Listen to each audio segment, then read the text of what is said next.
குழந்தைக்கு 15-20 டேஸாக continuous cough இருக்குது அண்ட் நீங்கள் எந்த மெடிசன்ஸ் கொடுத்தும் ரிசல்ட் இல்லை அப்படின்னா இந்த வீடியோவில் நான் சொல்ல போகிற டிப்ஸை ஃபாலோ பண்ணுங்கள். கண்டிப்பாக 1 or 2 வீக்ஸில் உங்களுக்கு பெஸ்ட் ரிசல்ட்ஸ் கிடைக்கும். ஸோ இந்த மாதிரி கண்டினியூஸ் காஃப், வீசிங் இது எல்லாமே எதர் வைரல் இன்ஃபெக்ஷன்னாலேயோ இல்லை ஒரு சில காமன் ட்ரிகர்ஸ்னாலேயோ தான் வரும். ஸோ என்னென்ன ட்ரிகர்ஸ்ன்னு நான் சொல்கிறேன், அதையெல்லாம் அவாய்ட் பண்ணிங்கனாலே உங்கள் சைல்டு கண்டிப்பாக பெட்டர் ஆவாங்க.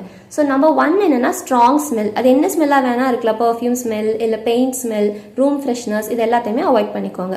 Number 2 smoke, any form of smoke, அகர்பத்திஸ்லேருந்து வர ஸ்மோக் இல்லை சாம்பிரானிலேருந்து வர ஸ்மோக், சிகரெட் ஸ்மோக், இது எல்லாத்தையுமே அவாய்ட் பண்ணிக்கோங்க.